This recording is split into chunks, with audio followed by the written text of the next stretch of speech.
Shalom, shalom, shalom. Je suis l'apôtre Maman Dédé.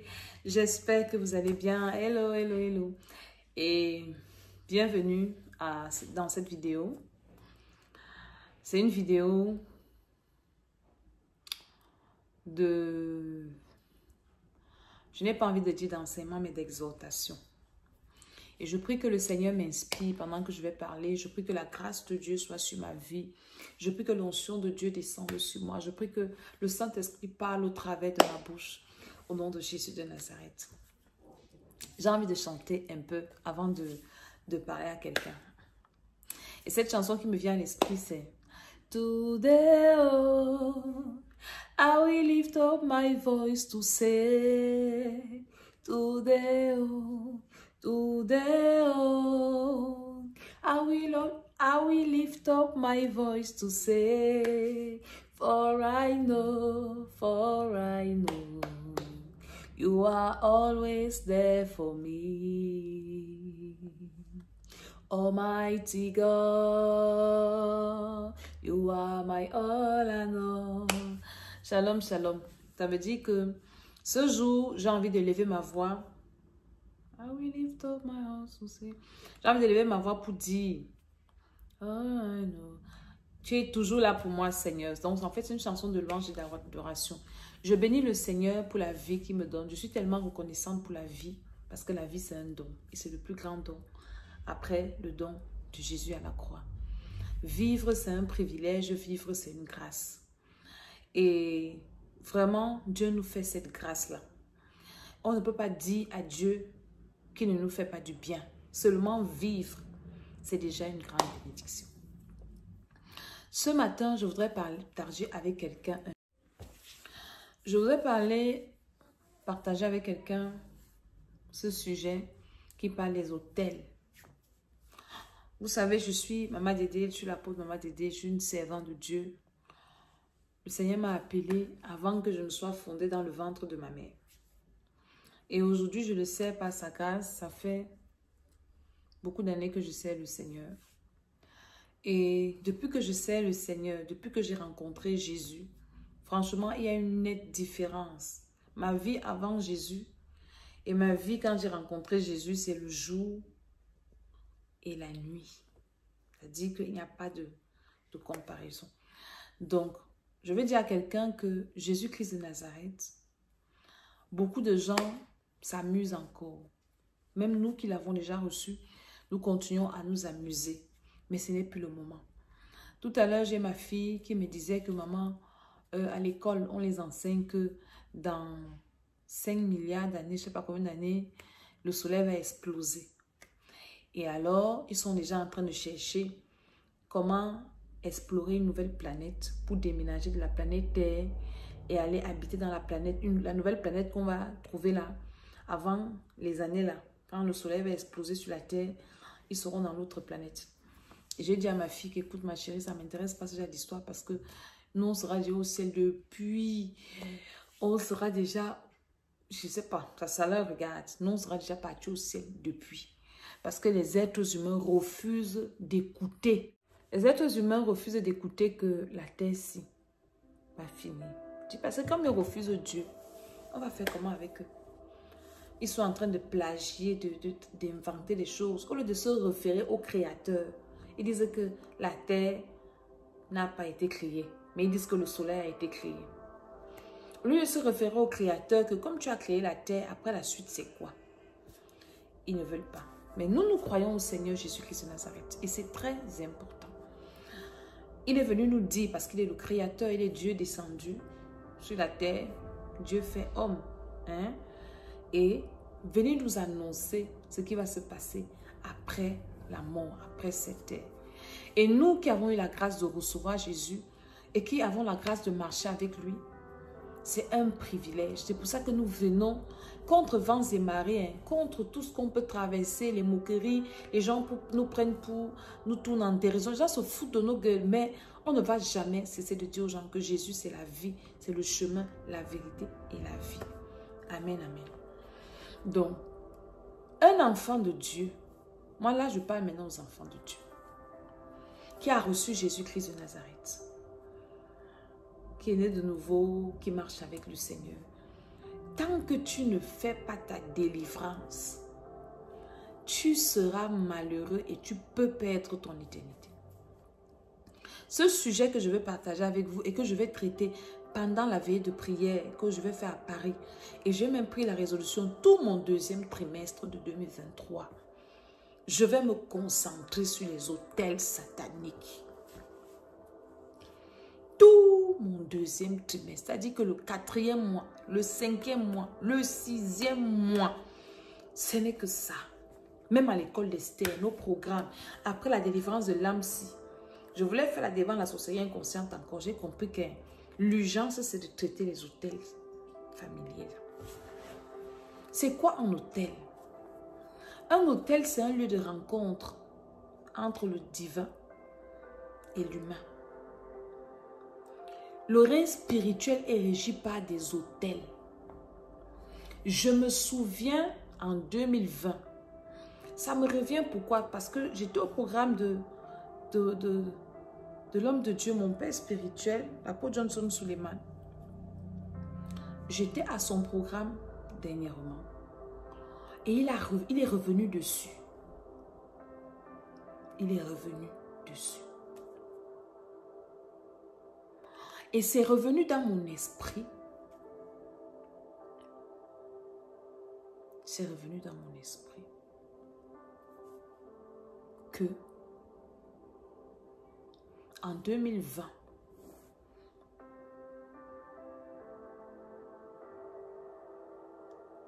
pendant que j'étais en train de finir le programme, je ne sais pas quel programme de l'école d'Esther, j'avais fini les programmes du début d'année, le Saint-Esprit est en train de me dire qu'il y a des gens qui m'ont posé la question que comment tu as dit ton père spirituel, l'apôtre Johnson Suleiman, oui. Le Seigneur m'a demandé d'aller me soumettre à l'apôtre Johnson Suleiman parce que mon père spirituel est décédé.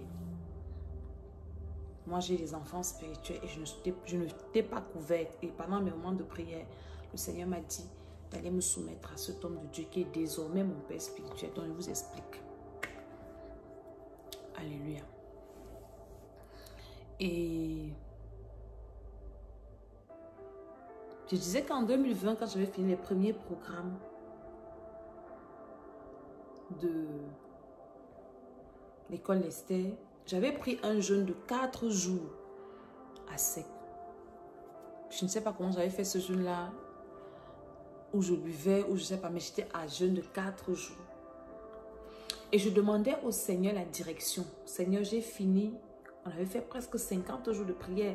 C'est qui avait fait ce programme 2026. Je ne connais plus trop le thème de ce programme, mais c'était un programme qui était très fort, qui parlait de la délivrance.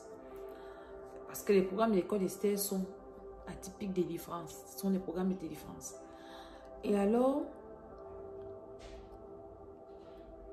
j'avais fait ce programme de jeûne et de prière.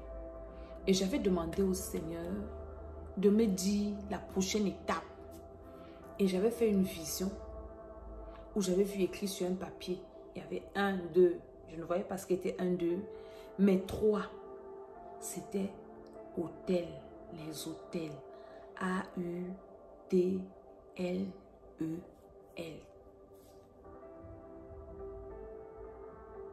E-L-S. Et ça, j'avais donc compris qu'il fallait renverser les hôtels. Et j'avais fait le programme qui suivait. On faisait la délivrance, je pense, de l'homme intérieur. On délivrait les hôtels en soi. Les hôtels mobiles. Et l'année est finie comme ça. Et comme je disais dernièrement au programme de l'homme de Dieu, il a insisté dessus. Il dit que quand vous voyez quelqu'un dans sa vie qui aime Dieu, qui sait Dieu, qui vit dans la sanctification, qui donne ses sacrifices, ses dîmes, ses offrandes, franchement, un chrétien irréprochable, mais dont la vie bat toujours de l'aile, c'est qu'il y a un problème d'autel satanique qui combat sa vie. Il faut renverser ces autels-là. Et quand l'homme de Dieu a parlé de ça, ça a réveillé mon esprit. Le Saint-Esprit m'a ramené cette période. Et je me suis dit, certainement, j'avais pris un temps, mais il faut revenir là-dessus. D'où le thème de notre veillée de prière du 1er avril à Paris. On voulait faire cette veillée le 31, mais on n'a pas eu la salle ce vendredi 31. C'est pour ça qu'on a mis au samedi 1er. Et alors, je suis revenue en train de méditer. Et il dit que les autels sataniques, je suis rentrée même encore dans la parole de Dieu pour voir encore la puissance des autels. Et c'est très vrai. Il y a des hommes de Dieu que je respecte qui disent qu'on n'a plus besoin des autels, on s'en fout de ça et tout, et tout, et tout. Franchement, moi je dis souvent que personne ne raconte à l'autre sa vie. C'est chacun qui connaît sa vie. C'est chacun qui sait ce qu'il voit quand il dort. C'est chacun qui connaît son quotidien. C'est chacun qui sait ce qu'il sent dans son corps. Tu peux même avoir un enfant qui est malade, qui a une douleur, qu'on a opéré, qui a ceci, et l'enfant a mal. Toi, le parent, tu ne peux pas ressentir la douleur de l'enfant à l'instant. Tu ne peux pas. Tu vas seulement compatir. Tu vas seulement imaginer la douleur par rapport au cri de ton enfant. Mais tu ne vas jamais porter sa douleur. La seule personne qui a porté nos fardeaux, qui a senti notre douleur, c'était Jésus. Un autre homme ne peut pas porter la douleur de l'autre. Donc, que quelqu'un ne vienne pas te raconter des histoires pendant que toi tu souffres. Pendant que toi tu ressens des choses. Pendant que toi tu vis des phénomènes bizarres. Que personne ne vienne te raconter sa vie. Oh, la délivrance est dépassée. Quand on a reçu Jésus, une nouvelle créature, ça te regarde. On m'a été enceinte sur la délivrance. C'est le ministère que Dieu nous a donné. L'homme qui m'a conduit au Seigneur, paix à son âme, le docteur Charlie Somba, qui fut mon père spirituel qui m'a amené au Seigneur. Le Seigneur l'a ramené. Maintenant, le Seigneur m'a conduit vers quelqu'un d'autre. Et vous voyez que c'est la base, c'est la délivrance. Et Dieu ne peut pas te conduire ailleurs, puisqu'il a vu déjà la fondation dans quoi j'ai été engendré. Alléluia. La fondation a déjà été posée. La délivrance. Je suis le fruit de la délivrance. Je m'adresse aux gens qui sont dans des familles comme la mienne, là, comme les miennes. Des familles où les gens s'en foutent de Dieu. Où les gens utilisent Dieu comme un manteau pour faire leurs bêtises. Des familles où des gens boivent le sang et mangent la chair humaine. C'est pour ça que mes programmes sont là. Ce n'est pas pour les gens qui sont dans les familles où tout le monde connaît Dieu. Non. Tu es sorti d'une famille comme ça et tu joues avec ta vie. Est-ce que vous savez que pour être délivré, il faut payer un prix? Ce n'est pas facile. Une famille qu'on a déjà sacrifiée. Des ancêtres ou des parents qui ont fait des pratiques. Écoutez très bien. Qui ont fait des pratiques. Et tu es né dans ça. Tu penses que c'est parce que tu es en Europe que ta vie, je ne sais pas, sera autrement. J'ai écouté pendant le programme de l'homme de Dieu à Paris quand j'étais là-bas. Il a fait un témoignage. Il dit qu'il avait prié pour une dame dans un pays. Cette fille, toute personne qu'il a demandé en mariage était infime. Avait soit un pied, ou une main cassée, ou quoi. Était infime. Et comme c'est un prophète, pendant qui rendait ministère, il a dit à la fille, toi lève-toi, je vois dans ta vie, ton grand-père avait sacrifié un infime. On sacrifie les gens sur quoi? On sacrifie les gens sur les autels. Donc si dans ta famille, il y a les sacrifices, il y a des sacrifices humains, on sacrifie les domaines de vie, on sacrifie les mariages, on sacrifie les ceci, cela. Ça veut dire qu'il y a les autels qui crient dans ta famille là-bas. Donc ça te concerne. Il dit à la femme, je vois ton grand-père avait sacrifié quelqu'un, un infime. Et le sang de l'infime l'a crié. Et il dit que la fille était avec ses amis. Les amis ont crié que, wow, hein, c'est vrai. Tous les gars qui demandent cette fille en mariage, elle-même elle a dit que tous les gars, elle dit que une personne qui a tout son corps normal ne demande pas mariage. C'est toujours quelqu'un qui a soit un bras, un chat, un pied qui fait un chat, un œil qui est percé. Est-ce que vous comprenez ce que je vous dis? Est-ce que vous comprenez un peu ce que je vous enseigne ici? Il y a des personnes qui pensent que leur vie va marcher d'un coup de tête. Non. Je suis désolée pour vous. La vie appartient aux violents. La Bible dit, Jésus même a dit, quand il dit même la Bible, c'est que Jésus même a dit ça, que depuis le temps de Jean-Baptiste jusqu'à présent, le royaume des cieux est forcé. Et seuls les violents. Qu'est-ce qu'on entend par violence? La violence, ce n'est pas la douceur. C'est une personne qui est fatiguée de voir les autres réussir à côté et d'être toujours sur place. C'est une personne qui est fatiguée de voir comment on est en train de manger ses enfants devant ses yeux et qui dit que ça doit cesser. C'est une personne qui est fatiguée d'être dans des dettes, d'aller déception sur déception. C'est une personne qui est fatiguée. C'est ça la violence.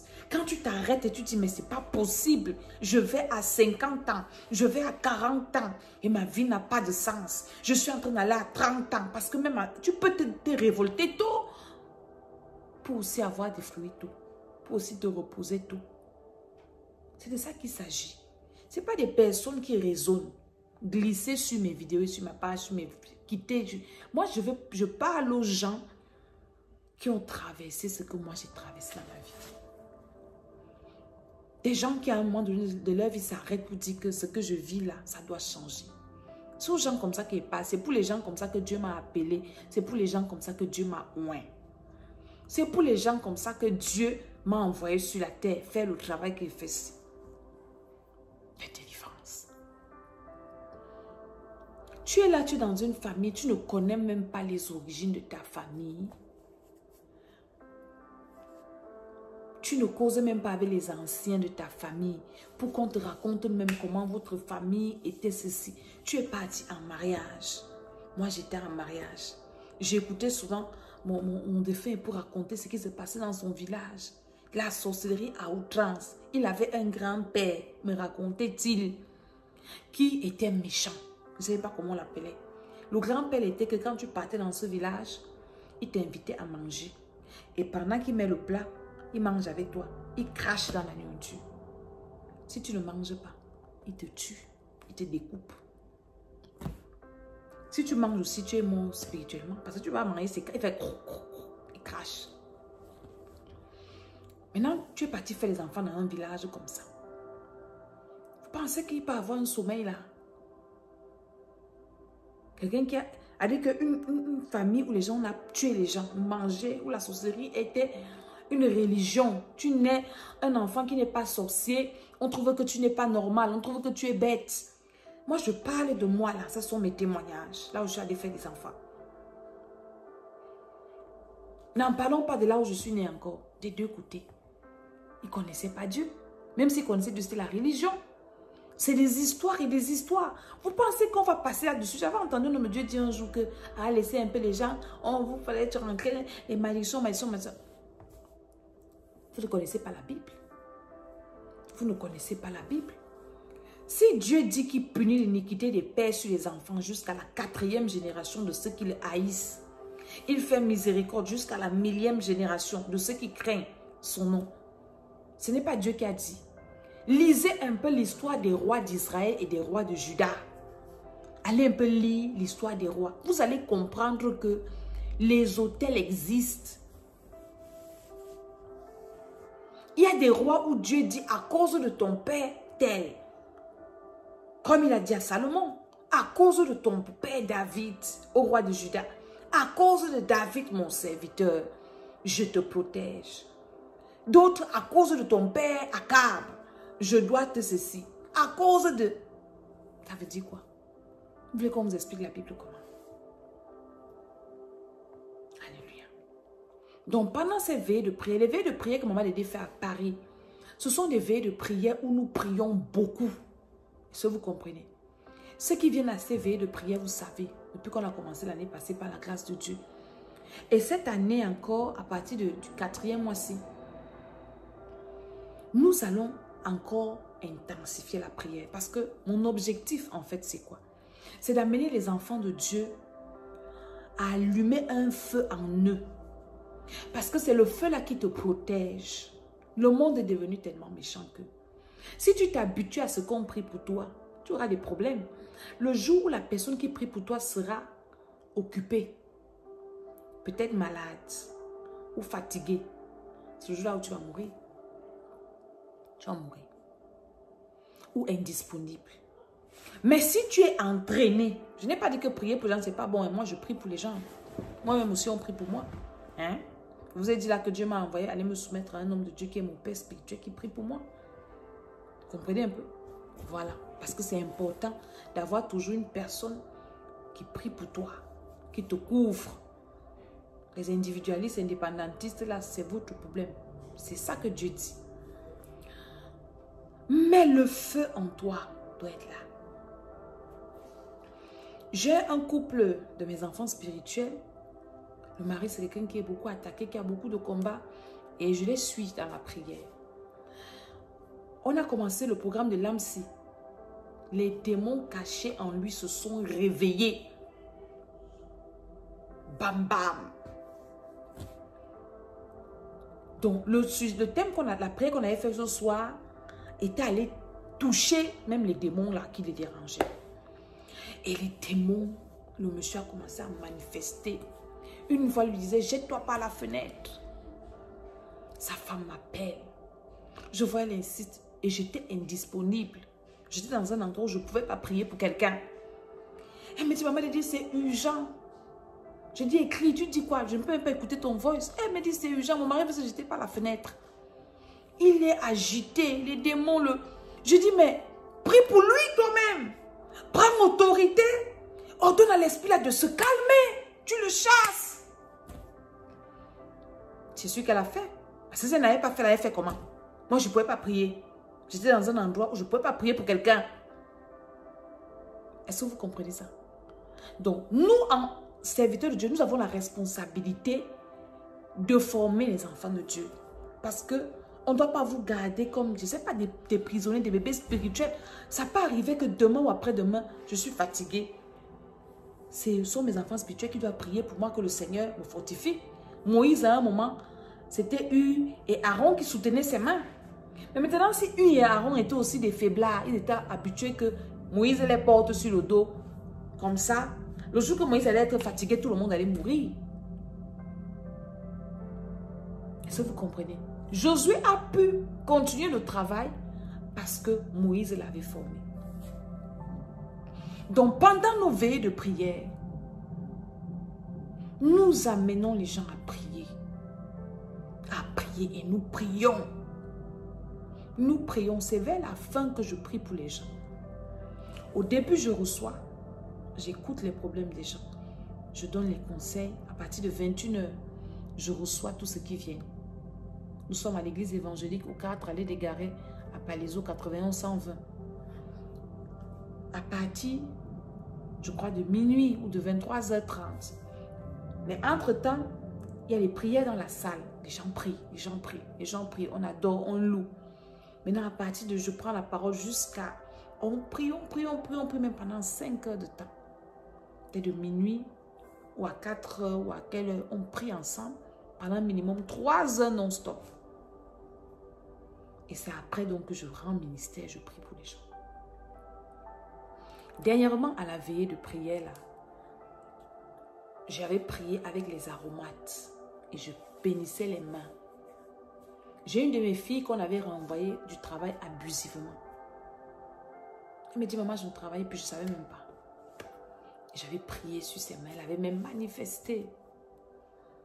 Après, je lui ai donné, je lui ai dit, va parler sur tes mains, tu oins tes mains avec toute la semaine.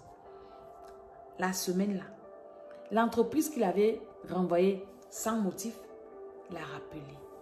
Elle me dit, maman, elle a recommencé le travail. Donc le Seigneur fait de grandes choses. Le Seigneur délivre, des guérisons, des restaurations. C'est important. Mais un enfant de Dieu doit être rempli de feu by himself. Lui-même, pas lui-même. Et c'est en vous exerçant à la prière. Bientôt, nous allons commencer le programme de 7 heures dans la présence de Dieu. Vous m'avez parlé de ça et je vous avais parlé de ça. Je pense qu'à partir du 6e mois, on aura des journées comme ça, des samedis, où nous allons faire 7 heures. C'est-à-dire qu'on vient, on commence, on prie 7 heures. Je fais des programmes comme ça au Cameroun. 7 heures. Tu dois pouvoir être résistant dans la présence de Dieu pour résister devant le diable. Quand la Bible dit que résister au diable, il fera l'un de vous là. Tu ne peux pas résister au diable avec une prière de 5 minutes. Hein? Non, tu ne peux pas. Jésus a résisté au diable après 40 jours, 40 nuits de jeûne et de prière. Il a résisté au diable. Toi, tu ne peux même pas prier 1 heure, 2 heures, 3 heures. Tu es déjà mal à l'aise. Tu vas résister au diable comment? Comment tu vas résister aux autels de ta famille qui te réclament?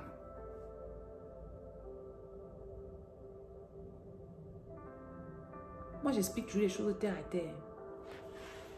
J'ai un homme de Dieu qui m'a écrit, qui m'a envoyé un voice. J'ai envie de te faire écouter ça. Est-ce que je vais le retrouver? Je n'ai jamais prié avec lui. Hein.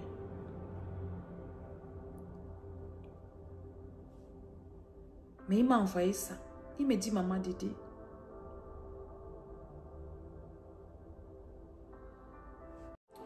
le monsieur, il dit qu'il est un homme de Dieu. Il m'avait contacté l'année passée, le 30 septembre. Il avait des problèmes et il voulait faire le programme de délivrance la sorcellerie inconsciente. Et je lui avais dit comment est-ce qu'il faisait. Il devait faire. Il n'a pas pu faire. J'ai dit, ceux qui ne peuvent pas s'inscrire à mes programmes, écoutez les vidéos que je fais, priez avec. Et c'est ce que lui, il a fait. Mais ceux qui veulent être accompagnés, venez vous inscrire au programme et moi, je vous accompagne et je prie avec vous. Et alors, il m'a dit qu'il ne pouvait pas s'inscrire. Il a commencé à écouter mes vidéos. Il a commencé à faire des programmes personnels avec. Et il a été délivré. Il m'a envoyé son témoignage. Je vais vous faire écouter ça avant de clôturer avec vous. Écoutez. Bonjour encore, gloire à Jésus. Je voudrais juste partager ce témoignage pour je le connais pas.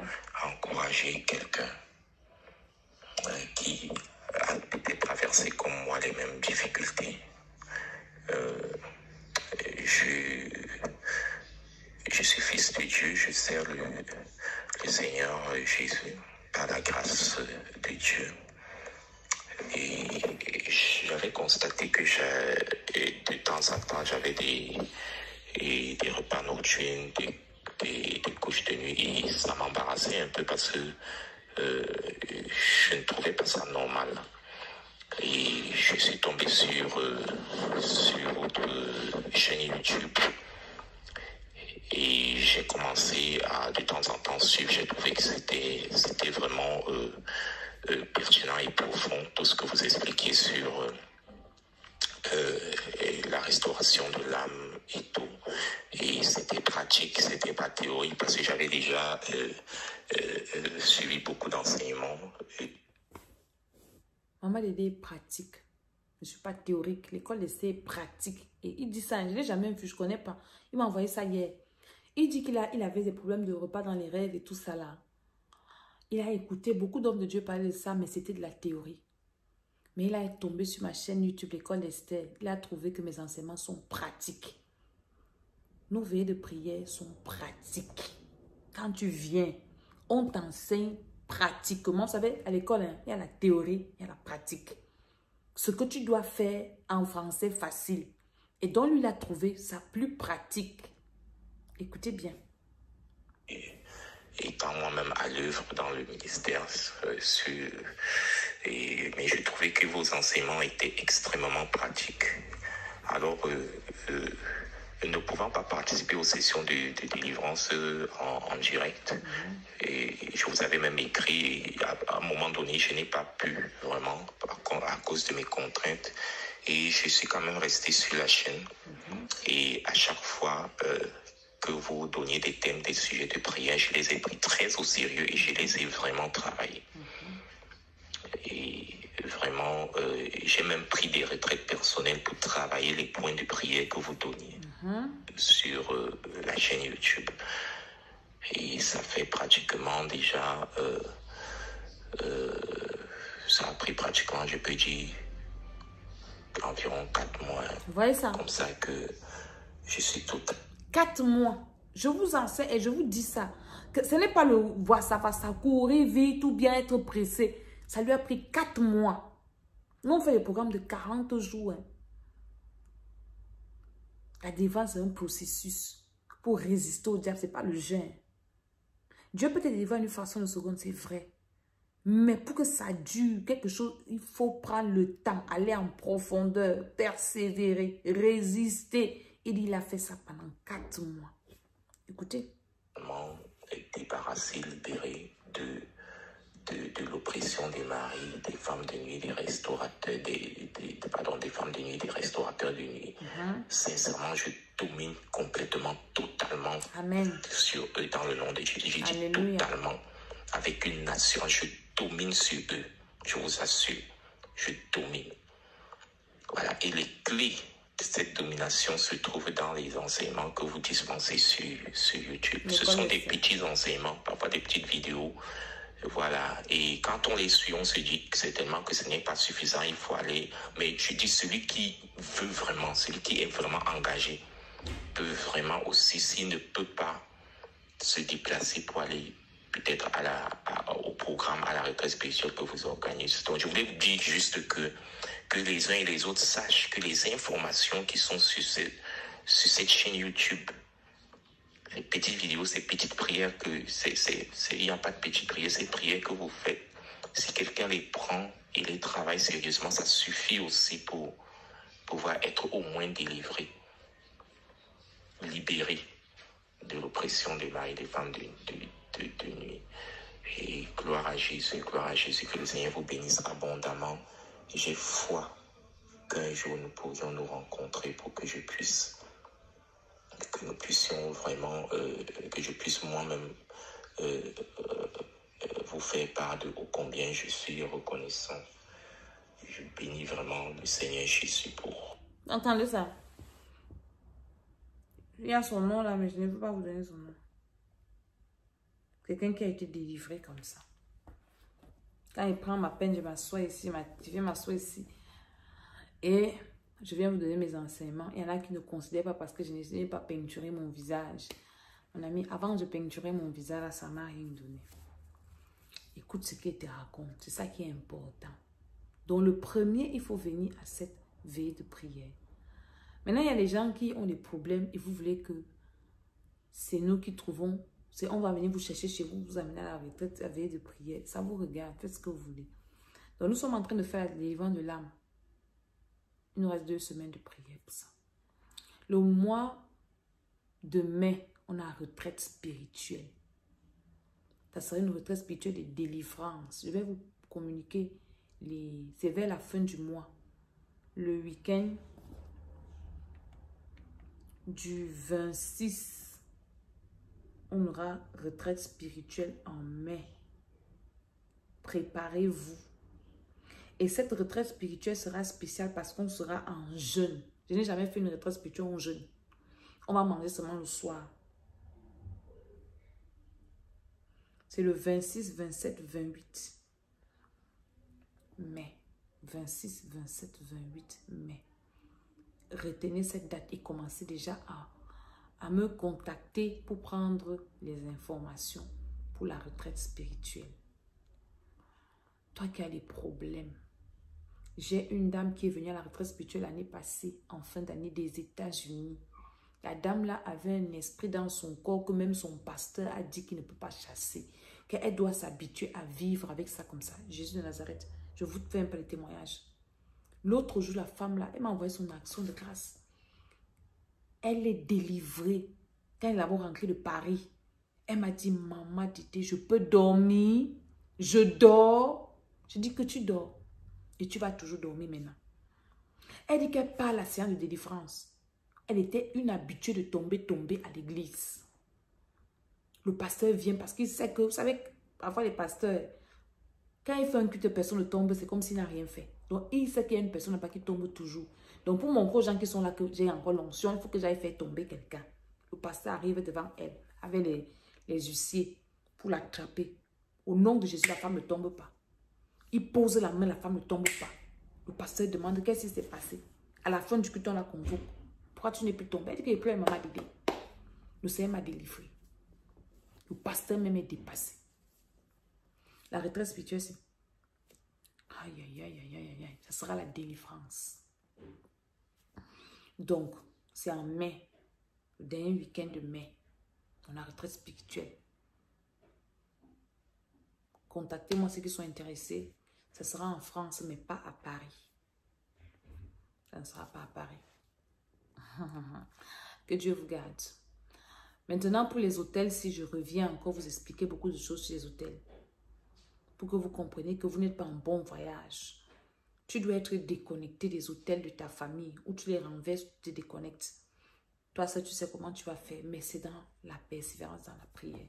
Que le Seigneur nous accorde sa grâce. Moi, je suis Maman Dédé et vraiment, je dis merci au Seigneur. Je bénis tous ceux qui prient pour moi. Elle dit qui prie pour moi, c'est qui intercède pour moi. Que Dieu vous garde. Partagez cette vidéo. Abonnez-vous à ma chaîne YouTube, l'école d'Esther. Mes pages de Facebook, Maman Dédé 2022. L'école d'Esther, l'école de la sagesse. Que Dieu vous garde au nom de Jésus. Amen. Amen.